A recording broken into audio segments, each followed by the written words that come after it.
नमस्कार, मैं हूं शुभम शंकधर। देख रहे हैं आप मनी 9। स्वागत है आपका मनी सेंट्रल में। कल के मनी सेंट्रल को जबरदस्त रिस्पांस, इसके लिए आपका बहुत बहुत आभार, बहुत बहुत शुक्रिया। आज का मनी सेंट्रल भी कल की तरह खबरों से लोडेड है। आज भी बात होगी शेयर बाजार की, बात होगी अमेरिका की। हमारे साथ स्टूडियो में मनी 9 के एडिटर अंशुमान तिवारी जी जुड़ गए हैं। सर, बहुत स्वागत है आपका। खबरें तो बहुत सारी हैं सर, सबसे बड़ी खबर कौन सी है आज? शुभम, मनी सेंट्रल में आपका भी स्वागत है और सारे दर्शकों का स्वागत है। आज हम सबके दिमाग में और पूरी दुनिया के दिमाग में बाकी खबरों से ज़्यादा बड़ी खबर दिमाग में यह है कि अमेरिका क्या मंदी की तरफ खिसक रहा है। अमेरिका की सरकार और अमेरिका का फेडरल रिजर्व कुएं और खाई जैसी परिस्थिति में है। वो किस तरफ जाएगा, और हम इस पर चर्चा करेंगे और समझने की कोशिश करेंगे कि जेरोम पावेल के पास, जो कि फेडरल रिजर्व के अध्यक्ष हैं, उनके विकल्प क्या है। और इसके साथ एक खबर जिस पर हम लगातार मनी सेंट्रल में आपको जानकारी देते रहे हैं कि भारत कैसे आ रहा है रूस का सस्ता कच्चा तेल, उस पर हम कुछ नई जानकारी आपको देंगे, बताएंगे आपको शुभम। बिल्कुल। और इस जानकारी के साथ कौन कौन सी खबरें आज के शो में शामिल हैं, उसके लिए देखिए आप ऑन द शो। तो आज शुरुआत होगी महंगाई के आंकड़ों से। खुदरा महंगाई की राहत कितने काम की? क्यों रिकॉर्ड स्तर पर पहुंच गई थोक महंगाई? मंदी या महंगाई, अमेरिका किसे चुनेगा?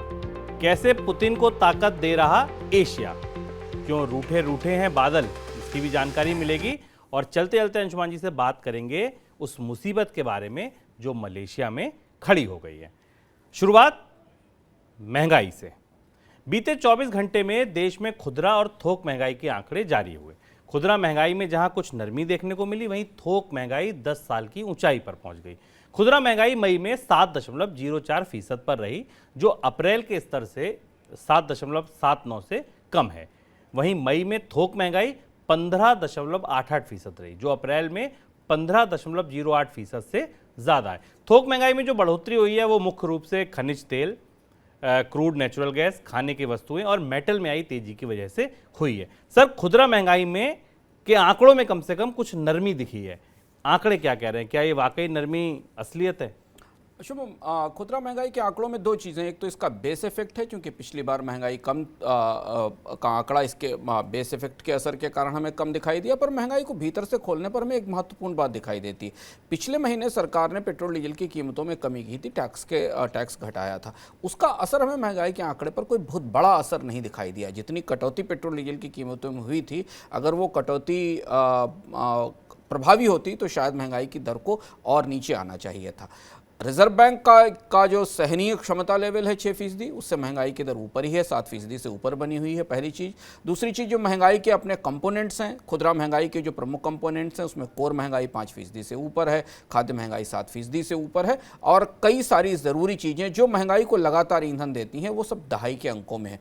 तो ये आंकड़ा बहुत ज़्यादा राहत देने वाला भी नहीं, और मुझे लगता है रिजर्व बैंक इसे लेकर बहुत अधिक उत्साहित या आशान्वित भी नहीं होगा। हाँ, ये आंकड़ा ज़रूर बताता है कि रिजर्व बैंक की मौद्रिक नीति में ब्याज दरों में बढ़ोतरी का उतना असर अभी महंगाई पर नहीं दिखाई दे रहा है जिसकी अपेक्षा की जाती थी। लेकिन जैसे ही ये बेस इफेक्ट बाहर निकलेगा और थोक महंगाई का असर हमें दिखाई देगा, जिस पर हम आगे चर्चा करें, तो शायद अगले महीनों में खुदरा महंगाई के दर में थोड़ी बढ़ोतरी नजर आ सकती है। सर, थोक महंगाई के भी आंकड़े आए हैं, ये क्या बताते हैं? थोक महंगाई का आंकड़ा ज़्यादा चौंकाने वाला है। थोक महंगाई का आंकड़ा मेरे सामने चार्ट खुला हुआ है।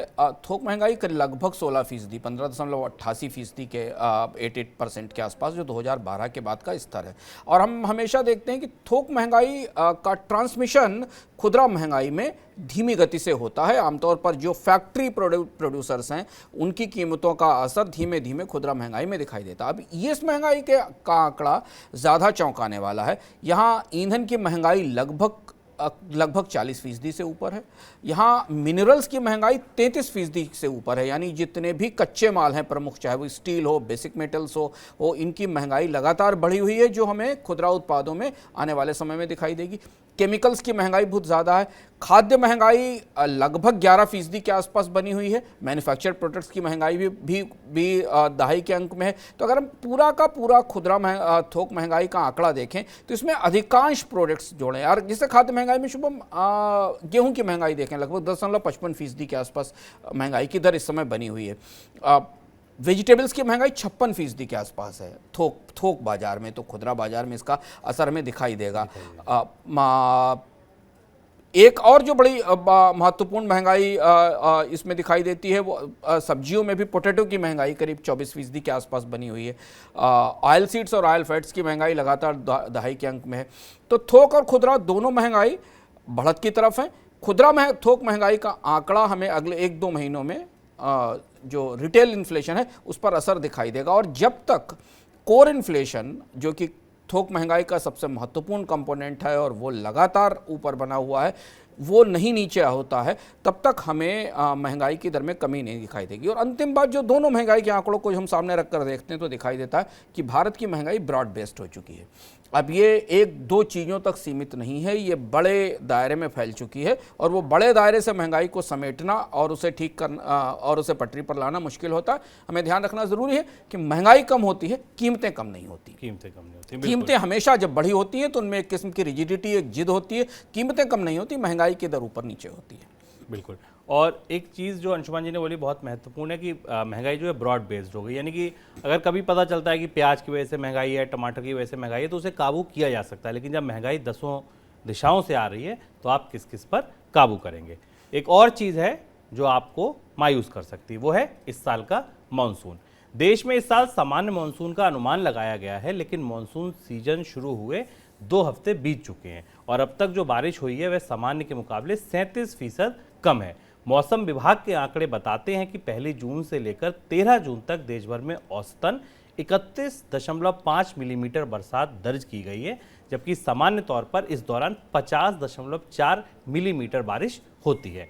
देश के उत्तर और पश्चिम भारत में प्री मानसून बरसात की भारी कमी देखी जा रही है। कई राज्यों में बेसब्री से मानसून का इंतजार हो रहा है। सर, मानसून के शुरुआती आंकड़े जो है वो कमजोरी के हैं, कितने चिंता वाले ये आंकड़े और आंकड़े हैं क्या दरअसल? अभी चिंता जैसी स्थिति तो नहीं है, लेकिन जैसा हमने कहा था मनी सेंट्रल के दर्शकों को हमारा वादा था शुभम कि हम मानसून को लगातार ट्रैक करेंगे, क्योंकि इस साल ये सबसे महत्वपूर्ण घटनाक्रम है भारत की अर्थव्यवस्था के लिए। इसमें थोड़ा भी उतार चढ़ाव भारतीय अर्थव्यवस्था को प्रभावित करेगा। और अभी शुरुआती आसार उतने उत्साहवर्धक नहीं है जिस तरीके की घोषणा मानसून के अर्ली सेटिंग के बारे में की गई थी कि मानसून जल्दी आ गया है। आमतौर पर जून के महीने में जो टोटल रेनफॉल है उसका 19% बरसात भारत को मिल जाती है। करीब पूरे मानसून के सीजन के आसपास 87 सेंटीमीटर के आसपास बारिश होती है, जिसमें 16 से 17 सेंटीमीटर के आसपास की बारिश जून के महीने में हो जाती है, जो नहीं हुई है। यानी मानसून ने फिलहाल अभी शुरुआत के 14 दिनों में, 1 तारीख से 14 दिनों में 27 से 37% के आसपास कमजोर दिखाई दे रहा है। ये कमजोरी हमें इसके स्प्रेड में भी दिखाई देती है। अलग अलग डिवीजन्स के जो आंकड़े हमारे पास उपलब्ध हैं उस हिसाब से एक बड़े हिस्से में मानसून की सक्रियता अभी शुरू नहीं हुई है। हालांकि मौसम विभाग का और जो निजी वेदर कंपनियां हैं उनका ये कहना है कि अगले 1 हफ्ते के भीतर हमें कई जगह प्री मानसून रेन दिखाई देगी और कई जगह बादलों का असर दिखाई देगा। ये बात हमने शुरुआत में मानसून सेट इन होते समय भी कही थी। इस बात की आशंका थी कि अगर मानसून की शुरुआत धीमी रहती है तो उसकी आगे वाली प्रगति भी धीमी होती चली जाती है। अगला हफ्ता, अगले 15 दिन मानसून के लिहाज से सबसे महत्वपूर्ण होने वाले हैं। वहां हमें यह पता चलेगा कि दरअसल मानसून की शुरुआत और मानसून का मुख्य फसल उत्पादक क्षेत्रों में पहुंचना कैसा रहा है, क्योंकि वहां से फिर मानसून के अनुमानों में मेट डिपार्टमेंट की तरफ हमारी या मौसम विभाग की तरफ हमारी निगाह होगी कि वो अगले अनुमान में भारत के मानसून के सामान्य रहने की भविष्यवाणी पर कितना टिक पाता है। फिलहाल शुरुआत में मानसून सामान्य से कमजोर है। बिल्कुल, मानसून सामान्य से कमजोर जरूर है, लेकिन चिंता वाली बात अभी नहीं है, ये अंशुमान जी का कहना है। अब आप देखिए मनी 9 की स्पेशल रिपोर्ट, कल एमफी के आंकड़े आए और म्यूचुअल फंड के रास्ते, सिप के रास्ते जो लोग शेयर बाजार में पहुंच रहे हैं उनका व्यवहार कैसे बदला है, ये आपको हिमाली पटेल अपनी स्पेशल रिपोर्ट में बता रही है। सोमवार को जब भारतीय शेयर बाजार गोते खा रहा था, LIC में निवेशकों की पूंजी डूबने के नए रिकॉर्ड बना रही थी, डॉलर के मुकाबले रुपए को ऐतिहासिक कमजोरी जकड़ रही थी, तब बाजार के 2 मोहरे अपनी पहले जैसी ही चाल चल रहे थे। विदेशी संस्थागत निवेशक भर भर के बिकवाली कर रहे थे और सामने खड़े घरेलू म्यूचुअल फंड्स बाजार में खरीदारी को निकले थे। सोमवार को विदेशी निवेशकों ने 4,164 करोड़ रुपए की शुद्ध बिकवाली की, जबकि घरेलू संस्थागत निवेशकों ने 2,814 करोड़ के शेयर बाजार से खरीदे। अब आप ये सवाल पूछ सकते हैं कि लगातार टूटते बाजार में जब विदेशी निवेशक 8 महीनों से बिकवाल बने हैं, तब म्यूचुअल फंड्स लगातार खरीद क्यों रहे हैं? जवाब है क्योंकि देश के छोटे निवेशकों को अब भी भरोसा है कि बाजार वापस चलेगा और लंबी अवधि में उन्हें अच्छे रिटर्न देकर जाएगा। हालांकि मौजूदा माहौल में नए ग्राहक बाजार में उतरने से थोड़ा परहेज कर रहे हैं। Association of mutual funds in India यानी एम्फी के ताजा आंकड़े छोटे निवेशकों के व्यवहार की ताजा तस्वीर दिखाते हैं। आंकड़े बताते हैं कि मई में सिप के जरिए बाजार में कुल 12,286.42 करोड़ रुपए आए, जो अप्रैल के मुकाबले 423.33 करोड़ ज्यादा थे। अप्रैल में सिप के जरिए कुल 11,863.09 करोड़ रुपए का निवेश हुआ था। यही निवेश म्यूचुअल फंड कंपनियों को हर गिरावट में खरीदने के लिए प्रेरित कर रहा है। डेट म्यूचुअल फंड्स में तस्वीर कुछ उल्टी है। यहाँ इक्विटी फंड्स की तरह निवेश नहीं आ रहा, बल्कि यहाँ से निवेशक अपना पैसा निकाल रहे हैं। मई में इक्विटी म्यूचुअल फंड्स में जहां 18,529.43 करोड़ रुपए का शुद्ध निवेश आया, वहीं डेट आधारित म्यूचुअल फंड से कुल 32,722 करोड़ से ज्यादा का निवेश निकल गया। डेट म्यूचुअल फंड से पैसा निकलने की वजह बढ़ती महंगाई के कारण आगे ब्याज दरों में बढ़ोतरी की आशंका है। यही वजह है कि निवेशक डेट म्यूचुअल फंड से पैसा निकाल रहे हैं। अब आंकड़ों में छिपी सबसे जरूरी बात, जो सबसे बड़े बदलाव का संकेत हो सकती है। सिप के रास्ते शेयर बाजार में आने वाले नए निवेशकों की संख्या मई में घटी है। मई में कुल 19.7 लाख नए खाते खुले। ये बीते 12 महीनों में सबसे कम है। यानी बाजार में भारी उठापटक से नए निवेशक ठिठक रहे हैं। बढ़ती महंगाई, युद्ध के कारण कच्चे तेल की कीमतों में उछाल, अमेरिका में ब्याज दरें बढ़ना, ऐसे कई कारण हैं जो भारतीय शेयर बाजार में तेज उठापटक के कारण बने हैं। लेकिन बाजार विशेषज्ञ मान रहे हैं कि समस्याएं दुनिया भर में हैं और भारत के फंडामेंटल उभरती हुई अर्थव्यवस्थाओं में सबसे बेहतर हैं। ऐसे में छोटी से मध्यम अवधि में जैसे जैसे बाजार से अनिश्चितताएं दूर होंगी, तो बाजार में निवेशकों का भरोसा वापस लौटेगा। हालांकि बीते 8 महीने का अनुभव बता रहा है कि बाजार को दौड़ाने के लिए भरोसा घरेलू नहीं, विदेशी निवेशकों का लौटना जरूरी है, क्योंकि घरेलू निवेशक गिरावट का तीखापन कम कर सकते हैं, लेकिन कुलाचे भरने के लिए विदेशी पूंजी जरूरी है। मई 9 के लिए हिमालय पटेल के साथ शुभम शंखधर। सर, ये रिपोर्ट बताती है कि नए निवेशक आने से अभी थोड़ा सा कतरा रहे हैं। क्या मीडियम टर्म के संकेत आपको मिलते दिख रहे हैं भारतीय बाजारों से? शुभम, नए निवेशकों का कतराना स्वाभाविक है। जिनके एसआईपी चल रहे हैं उनके लिए तो हमेशा बाजार में सलाह होती है कि उन्हें अपने निवेश जारी रखने चाहिए अगर उन पर कोई दबाव नहीं। लेकिन ये बात सही है कि अगर बाजार के सारे आंकड़ों को आप करीब से देखें तो आपको दिखाई देगा कि शॉर्ट टर्म और मीडियम टर्म में, शॉर्ट टर्म का मतलब अगले 3 से 6 महीने और मीडियम टर्म में लगभग 1 साल तक का समय भारतीय शेयर बाजारों के और निवेशकों के लिए बहुत अच्छे रिटर्न का समय नहीं है। और इसकी बड़ी वजह है, बहुत सारी बहुआयामी व्यापक वजह हैं, जिनमें एक हिस्से पर हम आगे चर्चा करेंगे। अमेरिका में ब्याज दरों में बढ़ोतरी के साथ भारतीय शेयर बाजारों के लिए चीजें और ज्यादा विकट और जटिल होती जाएंगी, और जब तक अमेरिकी अर्थव्यवस्था में मंदी का खतरा दूर नहीं होगा, ब्याज दरों में कमी नहीं होगी, तब तक भारतीय अर्थव्यवस्था में या भारतीय शेयर बाजारों में वो खरीद वापस नहीं आएगी जो खरीद हमने कोविड और उसके बाद के दौर में देखी थी।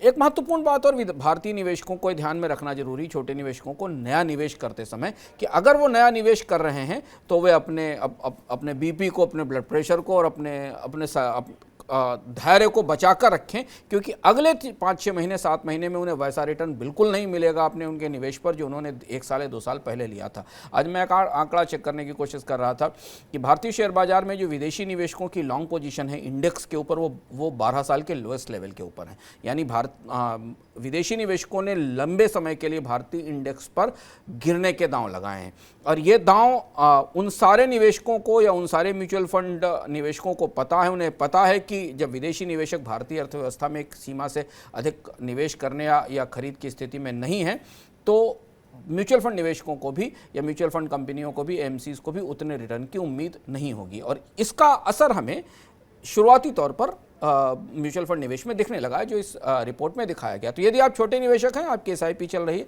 तो जारी रखिए, पर ये देखने की कोशिश करिए कि आपका म्यूचुअल फंड निवेश कहाँ कर रहा है। वो बाकी गिरते हुए बाजार में भी सारे म्यूचुअल फंड या सारे निवेश विकल्प एक जैसा व्यवहार नहीं करते हैं। कुछ म्यूचुअल फंड अच्छा व्यवहार करते हैं, कुछ म्यूचुअल फंड्स के फंड मैनेजर ज़्यादा स्मार्ट होते हैं। तो आप समझने की कोशिश करिए और देखिए कि आपका म्यूचुअल फंड बाकी उस कैटेगरी के म्यूचुअल फंड्स की तुलना में कैसे रिटर्न दे रहा है। बिल्कुल, अपने पीयर से कंपैरिजन ज़रूरी है और अपने वित्तीय सलाहकार से उसकी जानकारी जरूर लें कि मेरा फंड अच्छा कर रहा है या नहीं। अब आज के शो की सबसे ज़रूरी खबर, अमेरिकी सेंट्रल बैंक फेडरल रिजर्व की तरफ से ब्याज दरों को लेकर फैसला आने से पहले ही अमेरिकी बाजारों में भूचाल आ गया है। सोमवार को वॉल स्ट्रीट का S&P 500 इंडेक्स 2.7% लुढ़क गया। हाल में इस इंडेक्स ने जो ऊंचाई छुई थी, जो रिकॉर्ड ऊंचाई बनाई थी, वहां से अब तक ये 20% से ज़्यादा टूट गया है। यानी तकनीकी तौर पर आप ये कह सकते हैं कि अमेरिका का शेयर बाजार या उसका एक प्रमुख सूचकांक बियर मार्केट की ग्रिप में आ गया है, क्योंकि तकनीकी परिभाषा यही होती है कि अपने हाई से 20% करेक्ट हो जाए। बुधवार को अमेरिकी सेंट्रल बैंक ब्याज दरों को लेकर अपना फैसला सुनाएगा।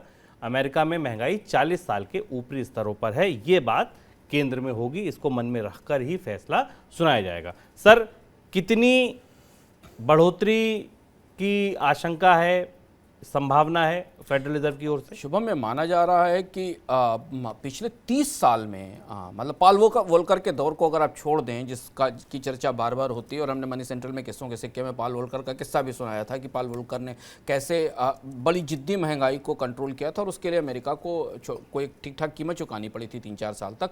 उसको छोड़ दिया जाए तो पिछले 30 साल में सबसे बड़ी रेट हाइक एक्सपेक्टेड है या संभावित है जेरोम पावेल की तरफ से, फेडरल रिजर्व की तरफ से, जो 75 बेसिस पॉइंट की हो सकती है। और अब सारे आकलन, लगभग सारे आकलन, चाहे आप गोल्डमैन सैक्स का लें या मॉर्गन स्टैनली का लें, बार्कलेस का लें, दुनिया भर के फंड मैनेजर मान रहे हैं कि जिस स्थिति में महंगाई 40 साल की ऊंचाई पर 8% से ऊपर है, अमेरिका की महंगाई जब बढ़ना शुरू होती है तो फिर वो बहुत तेज बढ़ती है, हम इसका इतिहास हमें बताता है, और डबल डिजिट तक जाती है।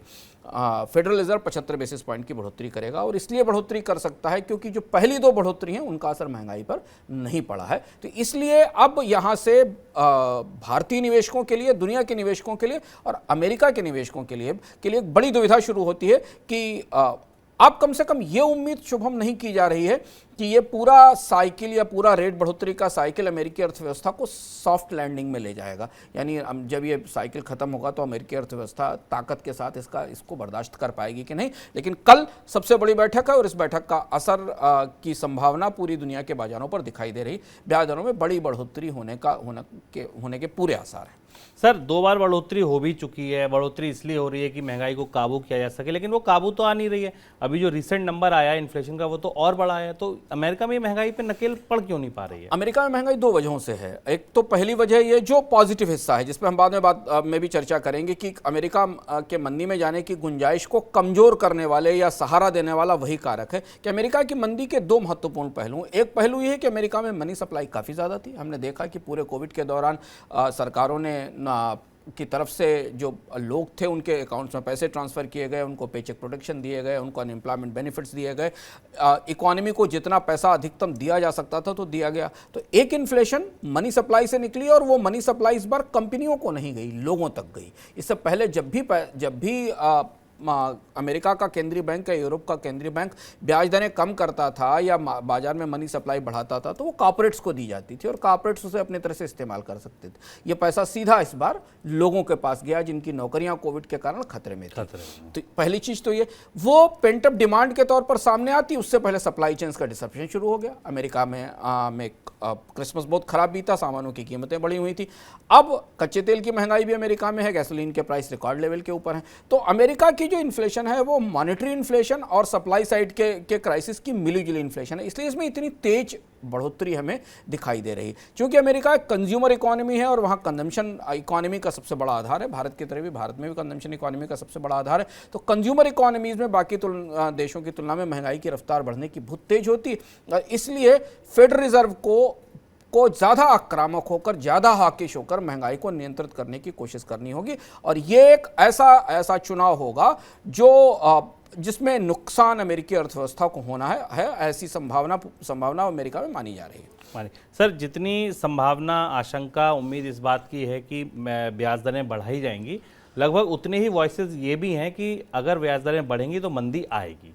तो मंदी या महंगाई में से आपको क्या लगता है कि फेडरल रिजर्व किसको चुनेगा?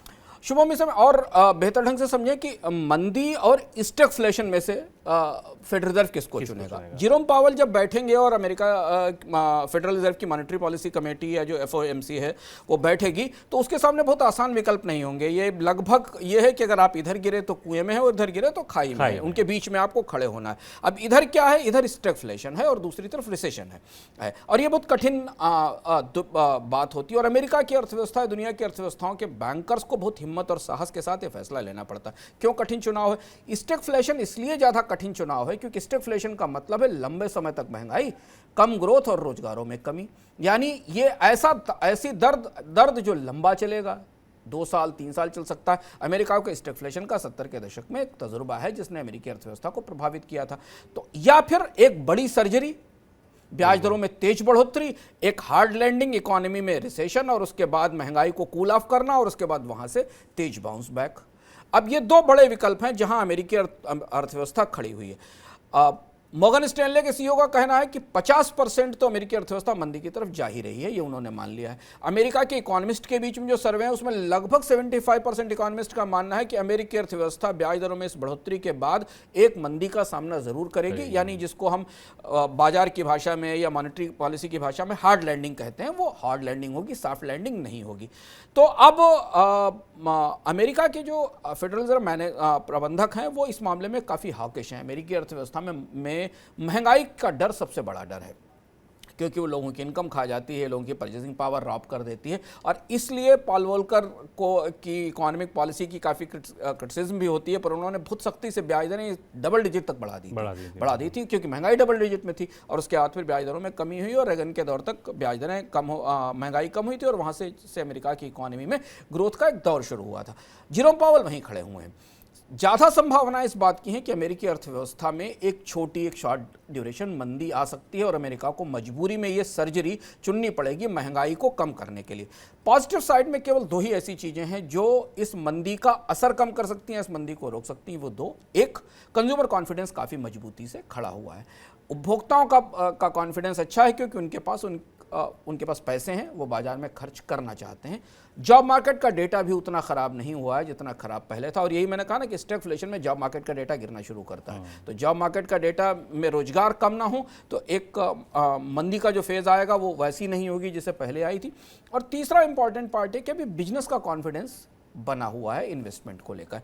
इसमें जो तीसरा पहलू है शुभम, बिजनेस कॉन्फिडेंस का, ये डगमगाएगा अब क्योंकि मॉर्गेज मार्केट गिरना शुरू हुआ है, बाकी चीज़ें कम हुई। जैसे जैसे ब्याज दरें बढ़ती चली जाएंगी, कारोबारियों का, व्यापारियों का, निवेश का जो कॉन्फिडेंस है वो गिरता चला जाएगा और ये बड़ी दुविधा की बात है। इस पर निगाहें रहेंगी कल की बैठक पर कि कल की बैठक के बाद शायद ये आसार बड़ा स्पष्ट हो जाए कि जेरोम पावेल ने स्टैगफ्लेशन और रिसेशन में किसको चुना है। बॉन्ड मार्केट रिसेशन का इशारा कर रहा है, हमें इन्वर्टेड यील्ड कर्व दिखाई दे रहा है जहां छोटी अवधि की ब्याज दरें बड़ी अवधि की ब्याज दरों से ज़्यादा है, यानी बॉन्ड मार्केट ने अपनी तरफ से रिसेशन का इशारा कर दिया। और शुभम ने आपको बताया कि स्टॉक मार्केट ने भी अपनी तरफ से बियर ग्रिप का इशारा कर दिया है क्योंकि स्टॉक मार्केट 20% अपने हाई से करेक्ट हो चुका है। तो ये है अमेरिका की वस्तुस्थिति।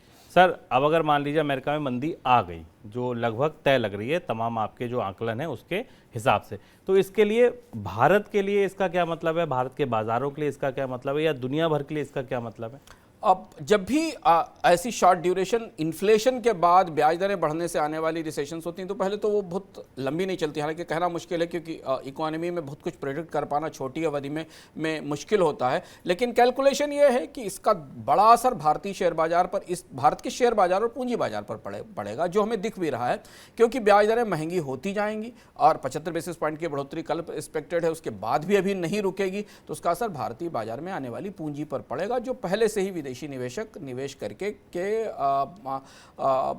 बाजार में निवेश को बेचकर बाहर निकाल रहे हैं। दूसरा महत्वपूर्ण हिस्सा ट्रेड पर है जो अभी ऐसी स्थिति में नहीं है कि तत्काल ट्रेड पर कोई बड़ा असर पड़े। तो ये जो रिसेशन या जो टेक्निकल रिसेशन आएगी भी ये मॉनेटरी साइड से आने वाली तकनीकी रिसेशन होगी छोटे समय के लिए। इसका बड़ा असर अमेरिका को भारत के निर्यात पर क्या पड़ेगा, ट्रेड पर पड़ेगा, इस मामले में अभी कुछ कहना मुश्किल है क्योंकि अभी हमें ये देखना होगा कि कितनी गहरी या कितनी जोरदार हार्ड लैंडिंग होती है। यानी 3 महीने तक एक क्वार्टर तक अमेरिका की अर्थव्यवस्था रिसेशन में जाएगी, 2 क्वार्टर तक जाएगी, ये चीज़ें अभी कहना तात्कालिक तौर पर संभव नहीं है। लेकिन कल हमें इसके कुछ आसार शायद जेरोम पावेल की प्रेस कॉन्फ्रेंस के बाद मिल जाएंगे। बिल्कुल, और फेडरल रिजर्व की इस प्रेस कॉन्फ्रेंस के बाद, इस ऐलान के बाद मनी सेंट्रल में हम आपको इसका मतलब भी समझाएंगे। भारत को क्रूड ऑयल सप्लाई करने के मामले में सऊदी अरब को पीछे छोड़ रूस अब दूसरा बड़ा सप्लायर बन गया है। Centre for research on energy and clean air यानी CRECA की रिपोर्ट कहती है कि मई के दौरान रूस से निर्यात हुए कुल कच्चे तेल में से 18% खरीद भारत ने की है। मई के दौरान भारत में रोजाना आयात हुए कुल 49.8 लाख बैरल कच्चे तेल में से 8.19 लाख बैरल तेल रूस से आया। भारत में रूस से आयात होने वाले कुल कच्चे तेल में लगभग 20% हिस्सेदारी अकेले रिलायंस इंडस्ट्रीज की है। पहले भारत की क्रूड ऑयल ज़रूरत का केवल 1% तेल रूस से आता था। करीब 23% इराक से, 18% सऊदी अरब से और 11% UAE से आता था। सर, क्या माना जाए कि प्रतिबंध जो लगे थे अमेरिका की तरफ से, यूरोप की तरफ से, पुतिन को रोकने के लिए, रूस को रोकने के लिए, एशिया ने वो सारे नाकाम तो नहीं कहूँगा लेकिन उनका असर तो कम कर ही दिया? निश्चित तौर पर, और ये बात साफ दिखाई देती है। भारत और चीन दोनों के रूस से मिलने वाले जो आंकड़े हमारे पास हैं वो हमें ये बता रहे हैं कि पुतिन के लिए इस संकट में ये दोनों अर्थव्यवस्थाएं सस्ता कच्चा तेल खरीदकर कैसे पुतिन के लिए के राजस्व को की बढ़ोतरी में मदद कर रही हैं, ये हमें साफ दिखता है। और इसलिए हमने अपने मनी सेंट्रल में इस पर लगातार चर्चा भी की और उन्होंने बताया था कि भारत की निजी रिफाइनरीज कैसे सस्ता रूस का डिस्काउंटेड कच्चा तेल आयात करके उसे एक्सपोर्ट कर रही हैं। हालांकि भारत में पेट्रोल की कीमतों पर उस आयात का कोई असर नहीं दिख रहा है। 2 महत्वपूर्ण आंकड़े हमें समझना ज़रूरी है यहाँ। भारत ने 2021 में रूस से जितना कच्चा तेल आयात किया था शुभम, उससे अभी तक 5 गुना ज़्यादा, 5 टाइम्स ज़्यादा तेल भारत ने रूस से आयात किया है। और इसका एक बड़ा हिस्सा रिलायंस और बाकी जो प्राइवेट रिफाइनरीज हैं और अभी एक क्वार्टर भी पूरा नहीं हुआ है। चीन ने पेट्रोलियम इंपोर्ट के मामले में जर्मनी को पीछे छोड़ दिया है और अब वो सबसे बड़ा पेट्रोलियम इंपोर्ट भागीदार हो गया। जर्मनी के मामले में ध्यान रखना जरूरी कि जर्मनी को बड़ा तेल पाइपलाइन के जरिए पहुंचता है, जो रजवा पाइपलाइन है जो सेंट्रल रशिया से जर्मनी तक जाती है।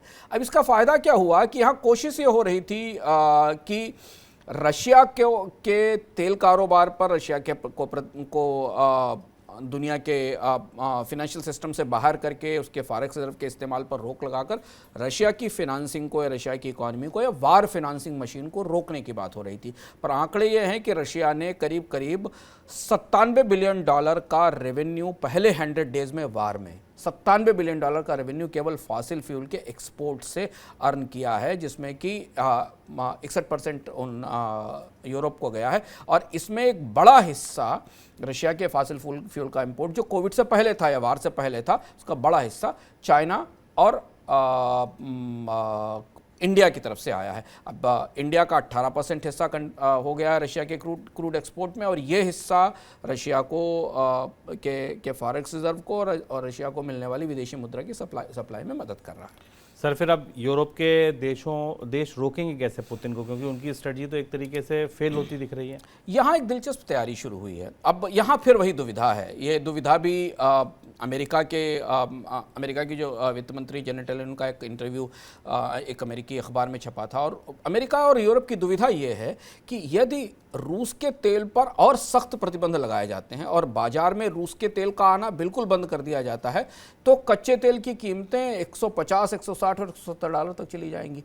ओपेक को समझाने बुझाने के बाद भी ओपेक ने उत्पादन तो बढ़ा दिया पर वो पेपर पे बढ़ा हुआ उत्पादन है, क्योंकि ओपेक की अर्थव्यवस्था, जैसा हमने पहले चर्चा की थी कि ओपेक की अर्थव्यवस्था इस स्थिति में नहीं है, सऊदी अरब, अमीरात और कुछ देशों को छोड़कर, कि वो तत्काल अपनी तेल उत्पादन क्षमताओं में इतना निवेश कर सकें कि उसे वो उसको उत्पादन बढ़ाकर बाजार में रूस की तरफ से आने वाले तेल की कमी की भरपाई कर सके। अब दुविधा क्या है यूरोपीय समुदाय और अमेरिका की पेट्रोलियम इकोनॉमी और ऊर्जा बाजार को लेकर कि अगर रूस के तेल पर सख्ती से प्रतिबंध लगा दिया जाए, मान लीजिए चाइना और भारत से भी यह कहा जाए कि वो तेल नहीं खरीदें, तो बाजार में कच्चे तेल की कीमतें रिकॉर्ड लेवल पर पहुंच जाएंगी और ज़्यादा बढ़ जाएंगी। $150, $175 के नंबर हमारे पास आ रहे हैं। और फिर अमेरिका में क्या होगा अभी हम चर्चा कर चुके हैं। अमेरिका में तो वैसे भी 40 साल की महंगाई है, भारत की महंगाई और जर्मनी में महंगाई करीब 7.5% के आसपास है। तो अब दुविधा यहाँ पर यह है कि अगर ये तेल पूरी तरह बंद कर दिया जाएगा तो तेल मार्केट खोलने लगेगा और इसे चलाए रखना है तो रूस पुतिन पर कोई नियंत्रण नहीं किया जा सकता। पुतिन ने अभी यूक्रेन को रौंदना शुरू किया, उसके बाद उनका निशाना बाल्टिक देशों पर भी है। बाल्टिक देशों में भी उनकी सैन्य तैयारियां बढ़ रही हैं। एक और महत्वपूर्ण बात जो हमें दिलचस्प बात हमारे लिए समझना जरूरी है कि शुभम, दुनिया में रूस का कच्चा तेल लागत के हिसाब से सबसे सस्ता है। दुनिया का कोई और बड़ा उत्पादक इतना सस्ता कच्चा तेल उत्पादित नहीं करता। करीब $45 पर बैरल के आसपास की कॉस्ट ही है रूस की, जिसमें वो 44 साढ़े 44 के आसपास का उनका कैलकुलेशन था विदेशी मुद्रा भंडार के आधार पर। तो रूस के लिए डिस्काउंट पर तेल बेचना भी फायदे का सौदा है। जबकि हमने पिछले दिनों जब इकोनॉमिकम में मिडिल ईस्ट पर चर्चा की थी तो हमने बताया था कि ओपेक की बाकी अर्थव्यवस्थाओं में किसकी कितनी लागत है, पर इतनी कम लागत किसी भी देश की, दुनिया के तेल उत्पादक देश की नहीं है। तो अब इस बात पर विचार चल रहा है, जिस तरीके की खबरें मिल रही हैं उस हिसाब से कि अमेरिका और यूरोपियन यूनियन मिलकर प्राइस कैपिंग पर विचार कर रहे हैं, ताकि रूस को मिलने वाले तेल की एक कीमत तय की, रूस से आने वाले तेल की कीमत तय की जा सके और उस कीमत के कारण रूस को मिलने वाला जो रेवेन्यू है उसे कम किया जा सके। ये प्राइस कैपिंग का फार्मूला कितना व्यवहारिक है, कैसे तय होगा, ये पता नहीं है, लेकिन $70 पर बैरल की सीलिंग लगाने की बात चल रही है कि इससे नीचे रूस का, इस सीलिंग के बेस पर ही रूस का तेल बेचा जाएगा। अब रूस को ये कैसे बाध्य किया जाएगा, वो तेल बाजार में कैसे आएगा, उसे कैसे कैसे बेचा जाएगा, ये समझना मुश्किल है। लेकिन चर्चा ये हो रही है कि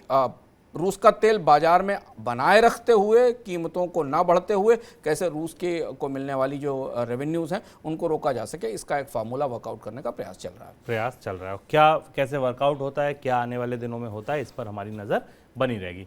भारत सहित दुनिया भर को पाम ऑयल सप्लाई करने वाले देश मलेशिया में पाम ऑयल और अन्य उद्योगों के सामने नया संकट पैदा हो गया है। सभी उद्योग कामगार की कमी का सामना कर रहे हैं। रिपोर्ट्स की माने तो पूरे मलेशिया में अलग अलग उद्योगों में करीब 12 लाख कामगारों की कमी हो गई है।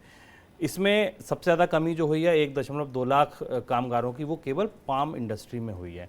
इस कमी की वजह से वहाँ ये माना जा रहा है कि करीब 30 लाख टन फसल बर्बाद हो सकती है। अगर ऐसा हुआ तो भारत समेत पूरी दुनिया पर इसका गहरा असर पड़ेगा। सर, मलेशिया में इस तरीके की समस्याएं क्यों खड़ी हो गई, वहाँ क्या दिक्कत है? जो मलेशिया में जो माइग्रेंट लेबर या जो प्रवासी श्रमिक जाते हैं उनका एक बड़ा हिस्सा इंडोनेशिया और बांग्लादेश से जाता है।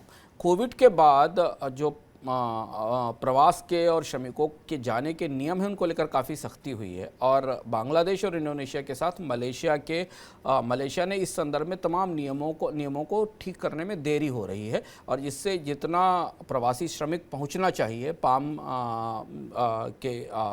की फार्मिंग में काम करने के लिए, उतना प्रवासी श्रमिक नहीं पहुंच पा रहा है। और इसलिए पाम की जिसकी कीमतों में बढ़ोतरी का एक दौर अभी हमने देखा था, वो उस पर फिर से एक महंगाई का, इन्फ्लेशन का रिस्क दिखाई देने लगा है। हालांकि मलेशिया की कंपनियों का कहना है कि वो सरकार से प्रयास करके श्रमिकों की आवाजाही को तेज कराने की कोशिश कर रही हैं, लेकिन पाम ऑयल की कीमतों पर इसका असर अगले कुछ समय में दिखाई देने लगेगा यदि वहाँ उत्पादन में कमी आती है तो। बिल्कुल। तो ये था हमारा आज का मनी सेंट्रल। कल दोबारा आपसे मुलाकात होगी शाम को 7 बजे। सर, बहुत शुक्रिया आपका जुड़ने के लिए, तमाम खबरों पर अपनी टिप्पणी के लिए। आप लोगों को भी शुक्रिया कि आपने मनी सेंट्रल को हमारे साथ देखा।